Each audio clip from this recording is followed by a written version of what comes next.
Now, the greatest radio shows of all time. Suspense. The Shadow Node. Washington calling David Harding, counter-spy. Classic radio theater. The Great Gildersleeve. Fibber McGee and Molly. Dragnet. Gunsmoke. The Lone Ranger. Now, step back into our time machine with your host, Wyatt Cox. Good evening, friends of the Inner Sanctum. Crime drama on this final hour of classic radio theater with Wyatt Cox on this Friday, 30th day of June.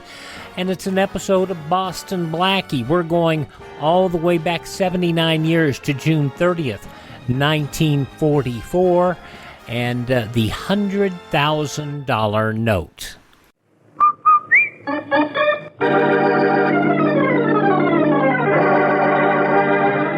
Rinso, R-I-N-S-O, Soapy Rich Rinso presents Boston Blackie, starring Chester Morris.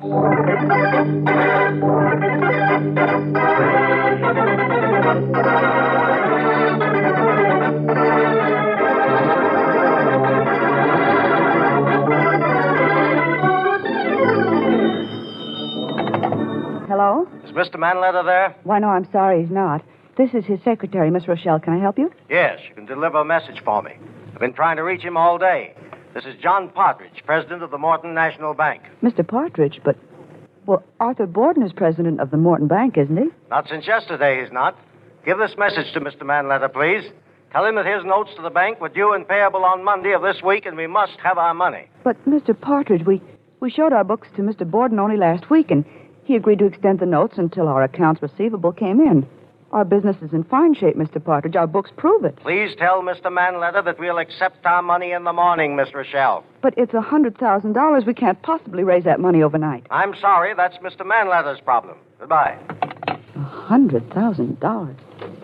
Hello, Gene. Mr. Manleder, the bank just called. There's a new president, and They want to foreclose on my notes. How did you know? Read this letter. I got it at the house this morning. Here, read it.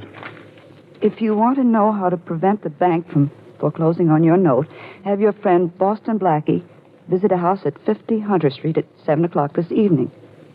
Signed, a friend. Mr. Manleder, what does that mean? I don't know. I can't see any connection between the bank and Blackie. But I do know I won't ask him to go to Hunter Street. Well, can we raise $100,000 for the notes overnight? I don't think so, but I'll try. Only there isn't much hope. Then you must call your friend Blackie. No, it can only mean trouble for Blackie. I don't know how or why, but it must be trouble for him if I'm being forced to ask him to go there. But Blackie thrives on trouble, Mr. Manleder, and it'll save your business.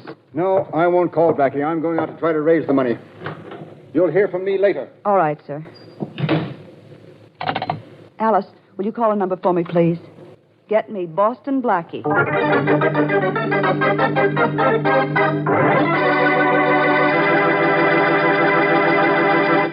Tell me, Blackie, which one of these girls do you like best? Come on, take a look at their pictures. Come on, will you? All right, Shorty. I'll judge your personal beauty contest for you. Now, this blonde here... Yeah. Hold it, Shorty. I'll get the phone. Hello? Blackie? Yes. Blackie, this is Jean. I had to call you. Mr. Manleder's in terrible trouble. Hey, come on, will you, Blackie? Come on, get off that phone. I got to know about this redhead. Lay off, Shorty. What is it, Gene? What's the matter with Arthur? The bank called an hour ago. I've been trying since then to reach you. They're going to take over the business if Arthur doesn't redeem his notes for $100,000 by tomorrow morning. Well, they can't do that, Gene. Yes, they can. The notes are overdue. Hey, boss, what about this brunette? Now, come on, will you? Quiet. Not you, Gene. Look, honey, I haven't anywhere near $100,000, and I wouldn't know where to go to get it by tomorrow morning. I didn't expect you would, Blackie, but Mr. Manleder received a message saying that if you come to 50 Hunter Street at 7 o'clock tonight, the notes will be renewed. If I go to 50 Hunter Street, well, what does that mean? I don't know, Blackie. But if I show up, they'll renew? That's what the note says. Mr. Manleder knew you'd be in some kind of danger if you went, and he wouldn't ask you. Oh, don't worry, chick. You'll hear from me. Bye. So you finally got done. Now, come on, help me. Look at it. See, I got 50 pictures here. Pick out the one I should print up on my wall. I can't do anything about your pin-up problem now, Shorty. Oh. I've got something at 50 Hunter Street that I've got to pin down.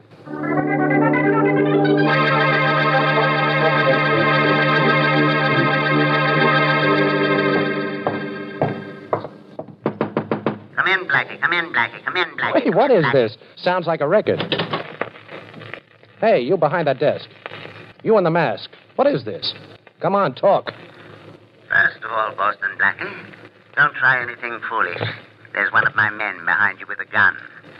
Now that you've turned around to see, let me tell you that you are listening to this recording which I made because I don't want you to know what my voice sounds like in person. A record, huh? Well, personally, I prefer Harry James. Blackie, I want you to listen carefully to what follows. Have you anything to say? Sure I have. I hope you'll... Okay, boss. Take the record off. He's out cold. I hope I didn't hit him too hard, boss. There's no sense killing him. The law is going to do that for us very soon.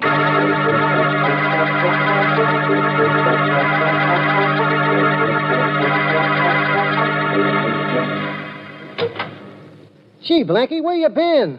I've been having pups. Well, I hope they look like their mother. Well, I'm back, Shorty, only I'm not the same guy. You should have had your head examined for going down to that Hunter Street joint. Yes, I had it cracked. That's worse. Take a look at this, Shorty. A bullet hole? Yeah. In your coat pocket. Who'd you shoot, Blackie? I didn't shoot anybody, Shorty. Somebody slugged me, and when I woke up, my gun was gone, and this hole was in my pocket. I must have been out for hours. It's almost 11 o'clock. I called Jean, and she told me the bank renewed Manleder's notes the minute I showed up at the Hunter Street place. Somebody sure took an awful crack at you, hey, Blackie? Yeah, it's more than that, Shorty. Only how much more and exactly what, I don't know. Get my robe, will you, please? Yeah, sure, boss. Give me your coat, and I'll hang it over this here chair. Well, here it is. Blackie, what do you make of this business this afternoon? I don't make it. It's got me stumped. Yeah, me too. Well, here's your robe. Thanks. I think I'll lie down and relax for half an hour. Would you mind fixing me some coffee, Shorty? Sure. Have it free in just a minute, boss. Thanks. Hello, Blackie. Glad to see me? Well, Inspector Faraday, of course I'm glad to see you. Which goes to prove how easy I am to please. Very funny. Well, Blackie, I think you overdid it this afternoon. Well, my head sure feels like I did. That isn't what I mean. Did you ever hear of a private detective named Fred Viswell? That crooked Shamus? Yeah. Oh, sure, I've heard of him. And he's heard of me, too, Faraday. I got the guy's license suspended when he tried to blackmail me. A couple of friends of mine, last year. That's the guy. He didn't like you, Blackie.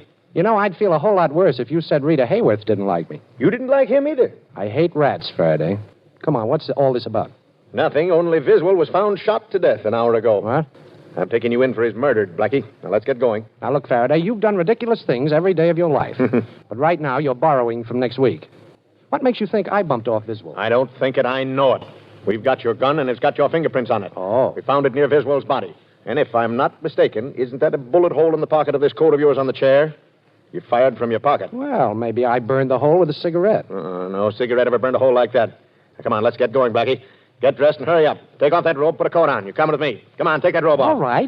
Pretty robe, isn't it? Too bad you won't be allowed to wear it in jail. You like this robe, Inspector? Mm-hmm. Well, here, take a good look at it. Lovely. Take a good look at it. Right over your head. Shorty. Yeah, I'm right here, boss. I was waiting for a signal from him before I cocked Well, him. help me tie him up, Shorty. We'll use the cord from the rope. Now, quiet, Inspector, quiet. Don't you know it's impolite to talk with your mouth full? You'll be tied up like a chicken in just a little minute now. Well, I know what the score is now, Shorty. Somebody's fixed it to look like I knocked off Fred Viswell. Yeah, I heard. Ain't a very pretty picture, is it, boss? I'm not worried about the picture, Shorty. I'm worried about the frame.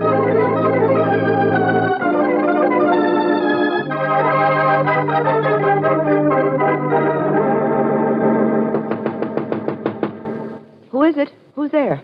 Put me in, Jean. Hurry. It's Blackie. Blackie. Oh, thanks. I'm sorry about coming to your apartment at this hour, Jean, but I couldn't reach you on the telephone. Well, they closed the downstairs switchboard at midnight. Oh. What is it, Blackie? What's wrong? I need information, Jean. I need all you know or can remember. There's some connection between a private detective named Fred Viswell and somebody at the Morton National Bank. Now, who was it that spoke to you on the telephone? The new president. Oh. His name is John Partridge. Well, that's the man I'm going to see. Faraday's on my trail again, Jean, and I've got to clear myself. Oh, you'll never be able to get into the bank to see Partridge, especially if Faraday has a dragnet out for you. As soon as you show up, they'll throw you in jail. Oh, don't worry. I'll figure out a way to get in to see him. But if I don't get anywhere with Partridge, I'm a dead duck. Good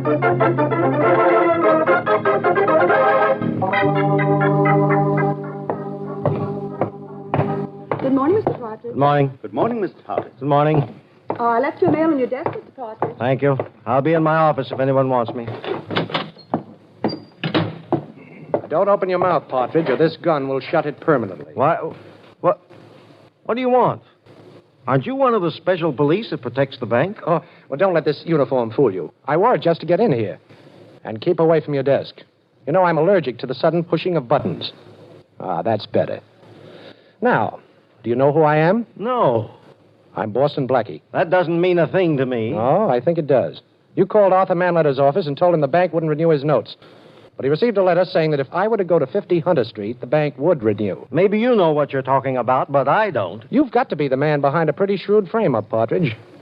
Unless you're acting on somebody's instructions.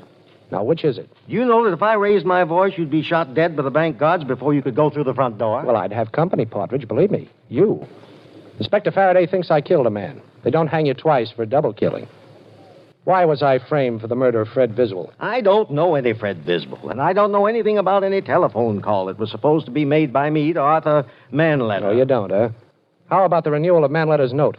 There never was any question about renewing Manleder's note. His credit is excellent. The note was renewed by me personally at 10 o'clock yesterday morning with a notary attesting to the time. And that was certainly long before my alleged phone call. Oh, you played it cozy, huh? You knew Manleder would call me, so you bluffed him. How long are you going to make me stand here? Can't you see there's nothing I know that can help you? Why don't you go? I will. I've got another stop to make. But the minute I leave this office, you'll call for help, of course. Of course. Oh, but you're not going to. You know, the only way you can do any calling, Partridge, is to talk in your sleep.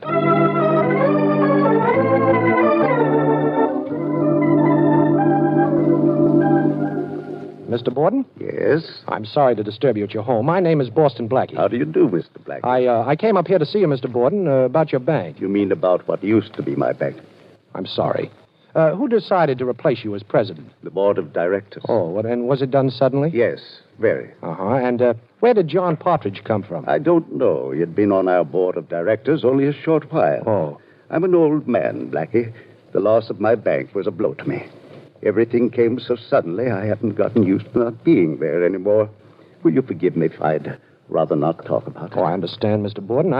I'm going to try to get your bank back for you, but I need some help. Now, here's an address where I can be reached. Oh, you must have some loyal employee at the bank you can depend on, and would you call him and get him to find out something about Partridge?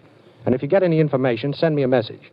And send that ring you're wearing with it so I know it's from you. I'll send you a message if I get it, but with just a paper clip on it. I haven't been able to get this ring off in years. The paper clip will identify my messenger if I hear anything. Good. Give me a little help. I'll turn the murder over to Inspector Faraday, get rid of the charge against myself, and give you a bank right in your side pocket.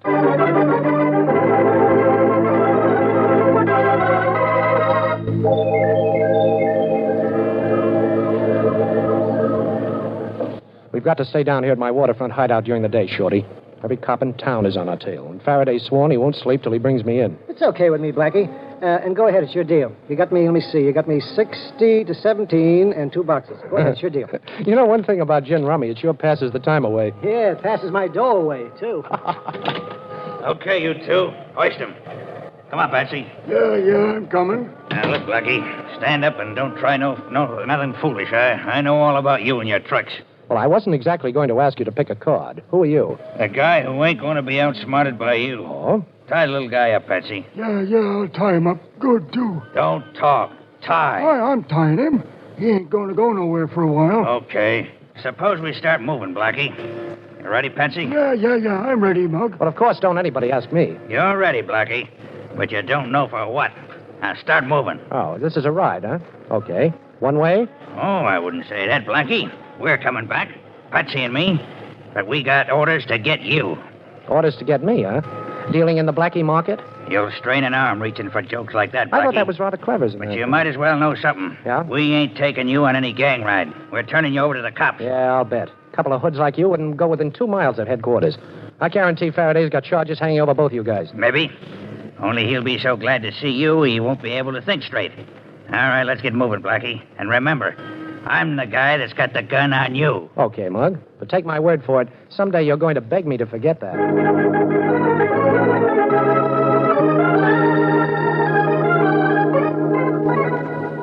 Blackie, there's something natural about the way you look behind bars. Yeah. They look good on you. Oh, thanks. You've got no idea how nice it is to see you sitting so sweetly in that cell. Now, Faraday, listen, I didn't knock off Viswell. No kidding. Oh, of course not. And you didn't throw your bathrobe over my head and tie me up either, did you, Blackie? Well, yes, I did do that, Faraday. You know I did. But I did it to help you. Oh, this is going to be good. Now, tell me how. Well, somebody knocked off Fred Viswell. Your job is to catch murderers, Faraday. I had to be free to help you, see? Blackie, you should have been a lawyer. Thanks. Only you're overlooking a slight something. Your gun. Your pretty little gun, with your fingerprints on it, and a slug from it in Viswell's head and the bullet hole in your coat pocket. Nobody else killed Viswell, Blackie. You've got no alibi. You hated the guy, and your gun did the job. Looks like kind of a perfect job to me. This is a frame-up, Faraday. Now, you've got to do something you've never done before. Oh, what? Use your head. Look, you're in jail, Blackie, and you tell me to use my head. Don't you think this is a spot where you should use yours?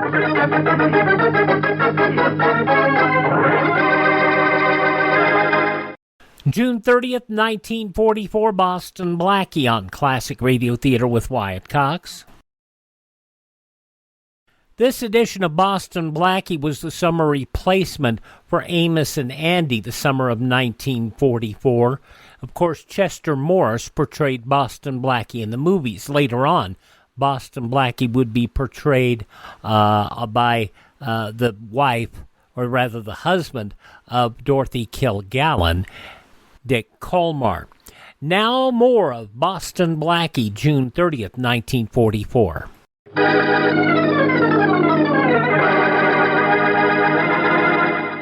And now back to Boston Blackie, starring Chester Morris.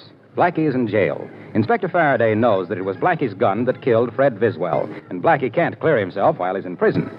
Into the cell block where Blackie is being kept walks a young lady. The policeman at the end of the corridor said I could come in and talk to all the other policemen in the whole jail, and you're the other policeman, so I thought I'd come over and talk to you. All right, miss. But about what? About the ball, of course. Everybody knows about the ball. What ball? The ball we're giving. But I'm selling tickets only to policemen. Well, now I've heard everything. Selling tickets to policemen for a civilian's ball. How much are they? $1. But the policeman at the end of the corridor said that if I came up with... here's $1 and keep the ticket. And the next policeman is right down past this row of cells. Go bother him, will you, please? Yes. And don't tell me that bag you're carrying is full of tickets. There aren't that many policemen. Oh, you're so silly. Of course not. I always carry a bag. It makes me look as if I'm always about ready to go someplace. Well, you can go right now. I'll unlock the door. You can walk down the corridor till you find another cop at the end of it. His name's Murphy. Isn't every policeman? Oh, I don't know. All right, go. Go on, miss. Right down the corridor. Don't mind them mugs in the cells. Blackie. Gene, what are you doing here? This isn't visiting day. Blackie, listen. I've got to keep walking when the guard looks this way. Oh, don't be silly. Come in. The door's open. The cell door's open? Sure, try it. It is. Blackie, how did you do that? Close the door. You know, I could open the cell door all right, Gene. That was a cinch. But I haven't figured out yet how to get past the guards at both ends of the guard. Well, stop figuring it, Blackie. Here, look at this bag I brought. It's an outfit that matches the one I'm wearing, only it's a couple of sizes larger. Put it on, quick. What, and leave you in the cell? Oh, nothing doing, honey. Oh, I'll go out the door I came in, Blackie, and you go out the other one. Only hurry. The guard might get curious. Okay. Well, it won't take me a second. Now, first roll my trousers up, and on with the dress. Oh, you brought a wig, too, huh? You think of everything. Can I get into these shoes? Sure you can, and hurry, Blackie. Yeah? Don't forget your hat. Say, it's a cute one. All right, zip me up, will you? I'm all set. There. Oh. Now just walk out, Blackie, and tell the cop at the end of the corridor. His name's Murphy. Tell him he ran out of tickets. Can you talk like a girl? Oh, me? Of course I can. Oh, you better not talk. Bye, Blackie, and luck. Meet me back in my apartment. Oh, thanks, Gene. You're wonderful. See you later, Blackie.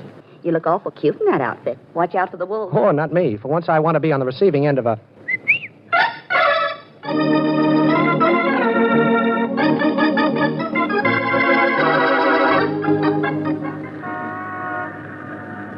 This is the house, Shorty, 50 Hunter Street. I don't know what I'd expect to find here, but let's go in. Why, boss? Well, maybe I can pick up something inside that'll give me a clue to that masked man. You see any lights? No. Nope, there ain't any but. Okay, now don't hit your flashlight till we close the street door. Oh, what kind of a lock is this? I don't know. But if you're working on it, it's an easy lock, I'll guarantee that. No, Shorty, it's an open lock. Come on in. Shh, quiet. Hit your flash, Shorty. Right. Yeah, this is the room where I got conked. The masked guy sat right over there facing me with his hands folded on that table, and he... Shorty. What? Oh, what happened? I know now who the masked guy was, Shorty. Yeah? I'm going to straighten out this whole mess. Wait till I look up a number in this phone book. Let's see. Who are you calling, Blackie? I'm calling the murderer of Fred Viswell. Wait a minute. Yeah, here it is. Well, now let's hope I sound like the mug. Hey, boss, this is a mug. Come right down to Hunter Street house. I got Blackie here. He's Hoyt. Oh, you want to talk to him? Okay. Talk to the boss, Blackie, or you get it again. Here, take the phone. So you're the boss, huh?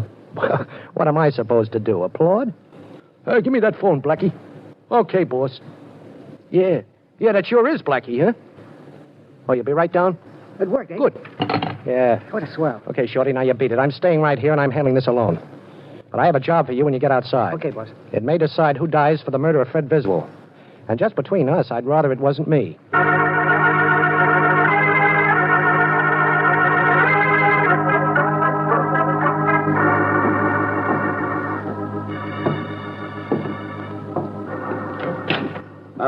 Mug, are you in here?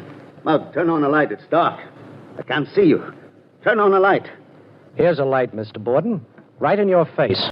June 30th, 1944, Boston Blackie on Classic Radio Theater with Wyatt Cox. The conclusion follows these messages from your favorite radio station.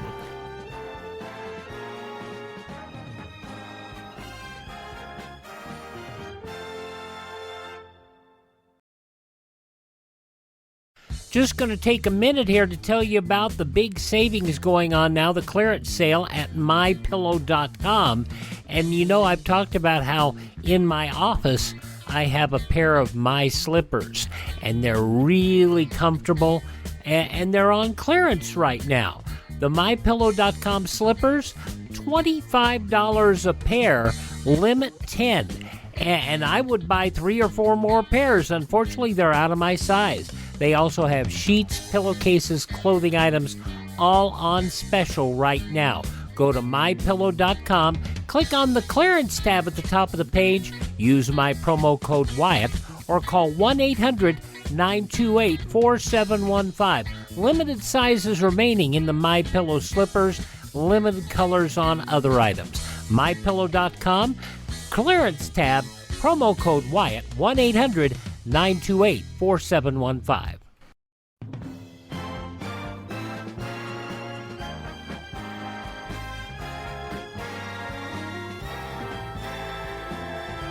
The final hour of Classic Radio Theater with Wyatt Cox continues with the conclusion of Boston Blackie, starring movies Boston Blackie, Chester Morris, June 30th, 1944. Boston Blackie. That's right, Boston Blackie. You had a very nice frame-up all fixed for me, but I think you're going down to explain it all to Inspector Faraday now. Do you? Well, I don't. So the phone call to me was a gag, eh? I might have known it was one of your tricks, Blackie, but I didn't. No harm done, though. I'll just leave. Oh, just like that, huh? Mm-hmm. And don't think you can threaten me, Blackie. As long as I'm alive, I'm a potential alibi for you. Only you and I know you didn't kill Fred Biswell and that I did. And you've got to let me live in the hope that someday I'll confess. Yes, I guess maybe I do. Oh, you're a pretty smart man, Borden. You'd have to be to have me in this kind of a jam. What did Biswell ever do to you? You thought he could outsmart me, the fool? Some private investors had him checking the books at the bank. Found that I'd taken quite a bit of money that didn't belong to me. And he thought he'd try a bit of blackmail. He didn't get very far. Pretty thorough, aren't you? I think so. How did you know I was the masked man, Blackie? Well, 2 ways, Borden. Yes? One was the fact that I gave you the address of my waterfront hideout, and later your hoods paid me a visit down there. You were the only one that had that address. The other was that ring you're wearing. The one you told me you couldn't take off. When I came in tonight, I remembered the masked man was wearing that ring. You know, putting John Partridge in your place as president of the bank sounds like a wonderfully smart idea. It was. I was tired of working, and I can throw Partridge in jail any time I like for a little embezzlement job he did. So he must do as I say. And now, Boston Blackie, let's go visit Inspector Faraday. Well, no, Mr. Borden, I don't think I care to see the inspector tonight. No? Perhaps this gun will make you change your mind. I happen to know that Faraday has your gun. You're still under suspicion of murder, you know. And if you try to escape, Blackie, I'll think nothing of killing you in cold blood. You know, I believe you would, Borden. All right, I'll go with you. I guess I'd rather be a live prisoner than a dead suspect.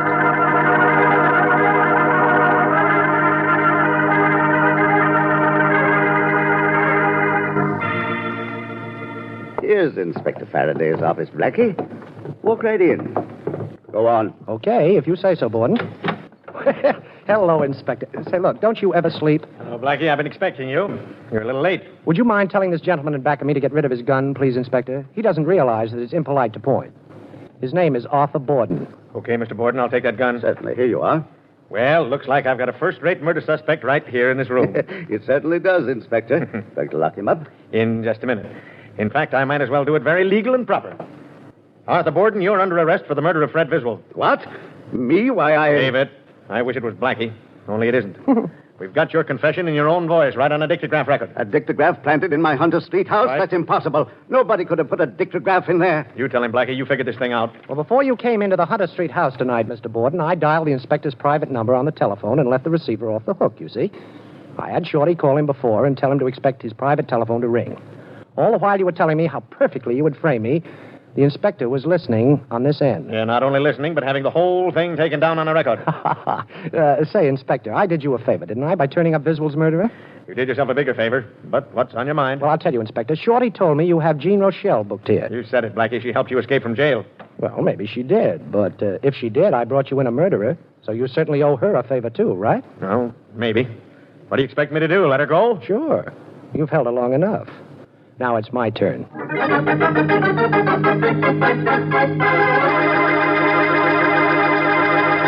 You've heard about making mountains out of molehills, but here's how to make mountains of dishes go right down to nothing in a hurry. You put some Rinso in your dishpan, and up go the suds. Plenty of thick suds from surprisingly little Rinso. And down goes that stack of dishes in practically no time. Yes, dishwashing is a mighty easy, simple job with Rinso helping out. China, silver, glassware, they're all shining brightly in a jiffy with Rinso's soapy-rich suds on the job. Why, even your pots and pans come clean easily when Rinso gets to work. Use Rinso, too, for all the soap and water jobs around the house. It's swell.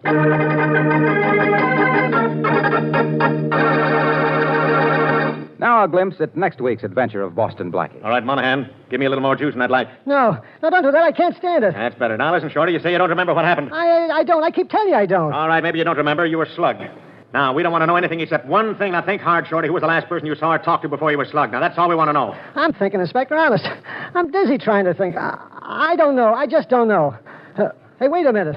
Oh, yeah, I remember now. The last person I talked to before I got conked was Boston Blackie.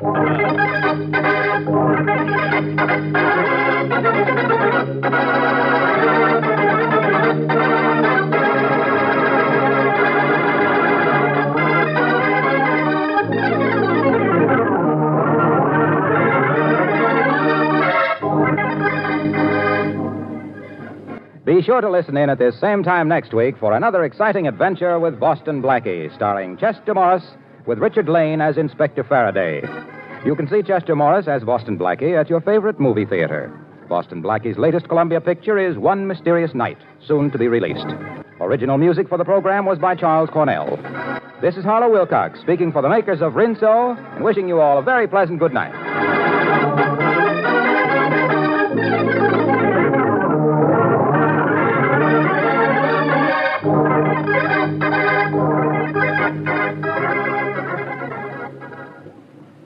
June 30th, 1944, Boston Blackie on Classic Radio Theater with Wyatt Cox. All right, we close out the final hour of Classic Radio Theater with Wyatt Cox by going back to, it's November 7th, 1944. The first episode of The Strange Dr. Weird and the House Where Death Lived. Adam Hatch presents The Strange Dr. Weird.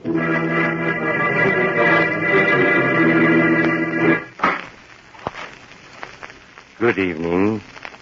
Come in, won't what's the matter? Surely you're not nervous. Or perhaps it will help calm you if I tell you a story I heard just the other day about a fortune that can be yours for the taking. All you have to do is go and get it. I call the story The House Where Death Lived.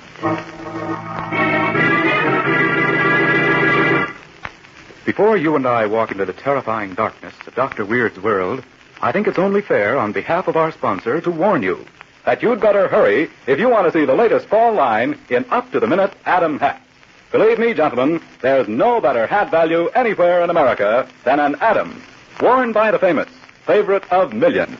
There are thousands of Adam hat shops and authorized dealers from coast to coast. Stop in your nearest Adam hat shop tomorrow.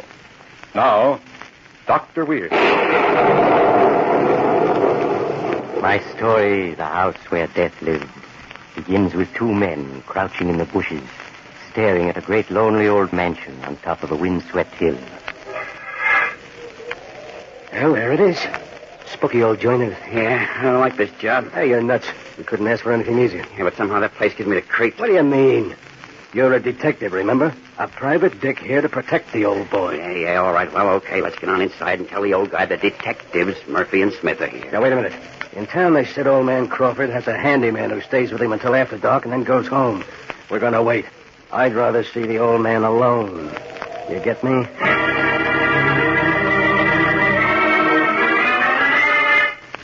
And so the two men waited in the gathering darkness outside until Frank, the handyman, left for the night. A few moments later, they banged the old bronze knocker on the front door of the ancient house. Yes? Who is it? Hey, what's that? It must be a loudspeaker, of course. You're quite right. Here's a loudspeaker. Are you Smith and Murphy, the detectives I sent for? Yeah, we are. Come in, please. You'll find me upstairs in my bedroom.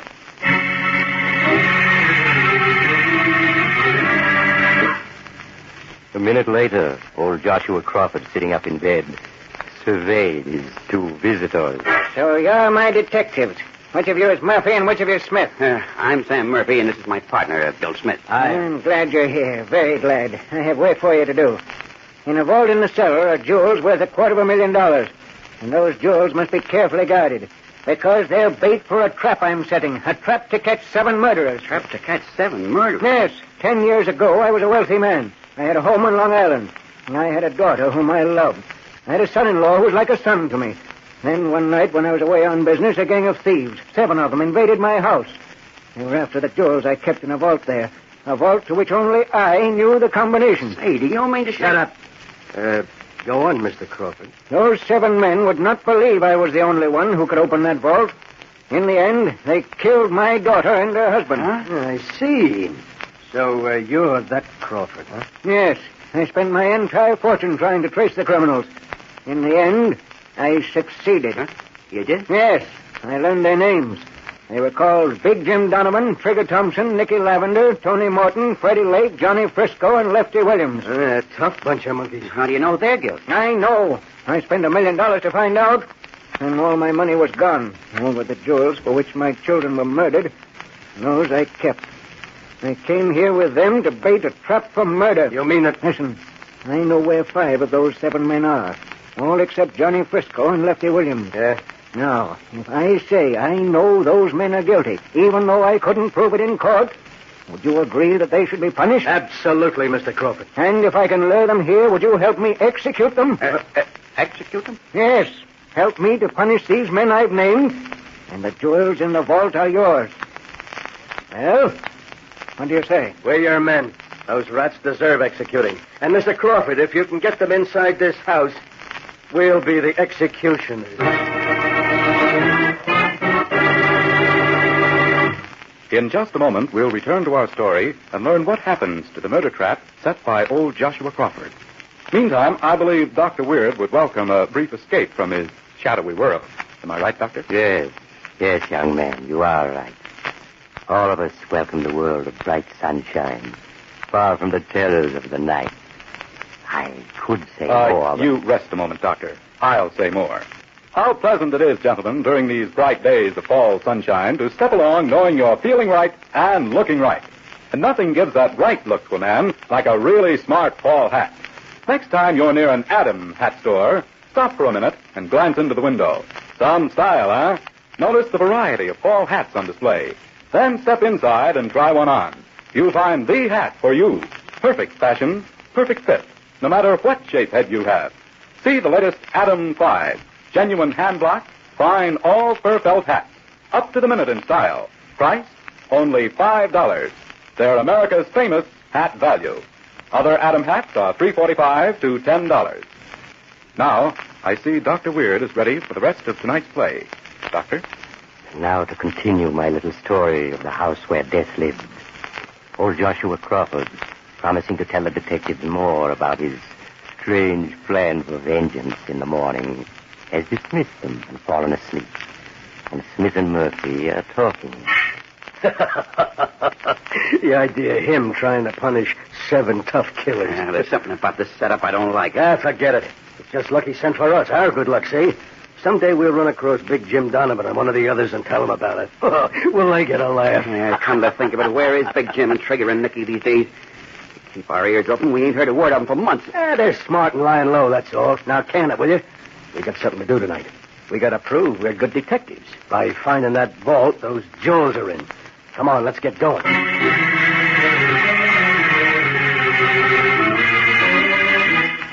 For an hour, the two men silently prowled the big house while old Joshua Crawford slept. Then, in a far corner of the cellar... Hey, I found it. This door's a dummy, see? Look, here's the door of a vault right behind it. Yeah, but look at it. It's like a bank vault. We'll never get it open. Well, what are we going to do? Wait till tomorrow and see if we can get the old man to tell us the combination? No. We'll get that combination from him tonight.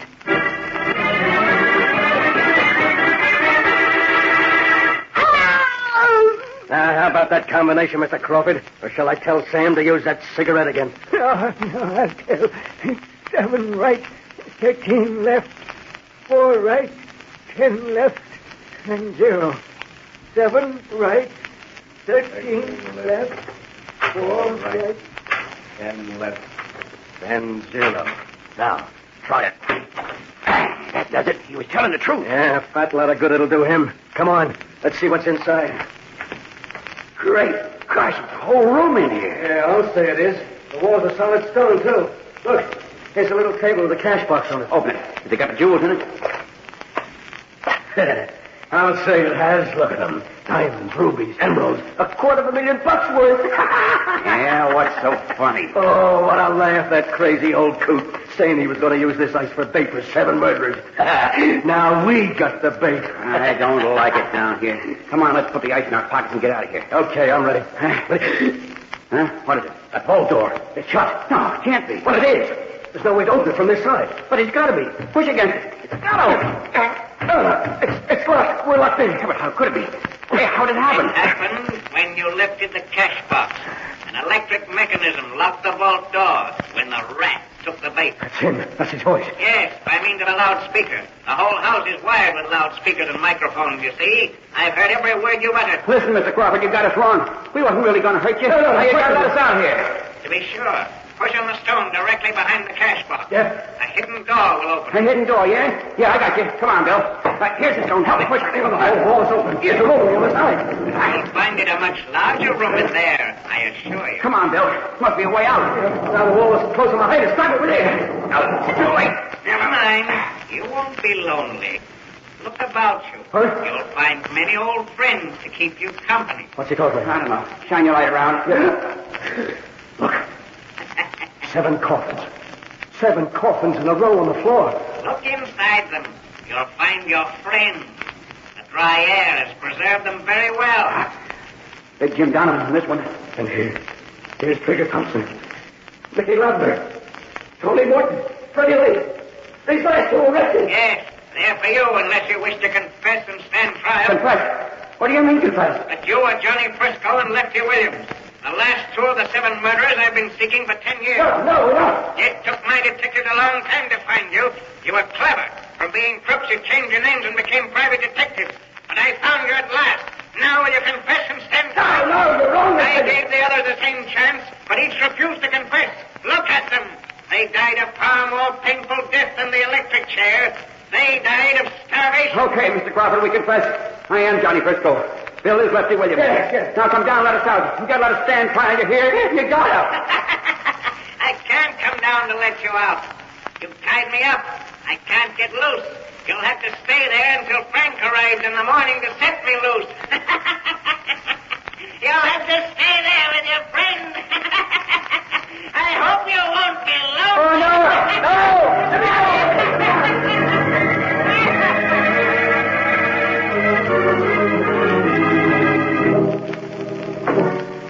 Unfortunately, poor old Mr. Crawford was unable to release his 2 victims from the trap he'd set for them. In the morning, he was found tied up and laughing, unable to speak a single intelligent word. He's in an asylum now, still laughing. And Frisco and Lefty, they're still down in that secret room. Their pockets stuffed with jewels. But by now, of course, they're probably quite dead. So if you want the jewels, You only have to go there and open the vault, and you have to go now. Too bad. But perhaps you'll drop in on me again soon. I'm always home. Just look for the house on the other side of the cemetery. The house of Dr. Weird.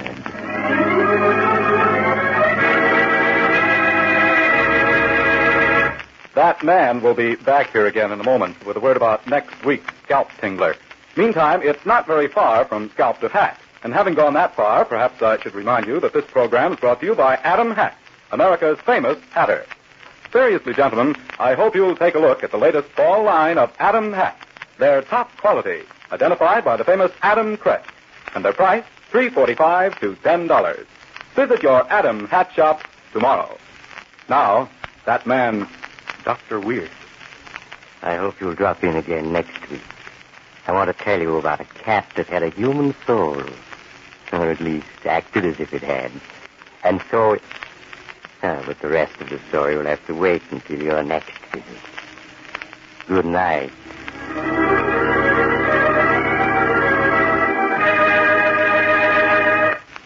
Join us again next week at the same time for another visit with the strange Dr. Weird. The Strange Dr. Weird, directed by Jock McGregor, is presented by the makers of Adam Hats. The hats that are always tops in quality. This is Mutual. Just before we started Classic Radio Theater with Wyatt Cox, we had a major, 8 years ago, we had a major hard drive crash, and we lost our entire collection of shows. I had to scramble to recreate a lot of it, and thanks to a lot of friends, we were able to make this show work. A wonderful, fun episode and a wonderful, fun series that we have done here. The Strange Dr. Weird, November 7th, 1944. Here on our final episode of Classic Radio Theater with Wyatt Cox, our final hour. Always stay in touch. Our webpage will be up, classicradio.stream, and keep an eye on our Facebook and Twitter feeds that are available there as well. And if you'd like to say farewell in style, you can buy me a coffee there as well. Have yourself a great day. We'll see you somewhere again down the line soon. Classic Radio Theater with Wyatt Cox here on your favorite station.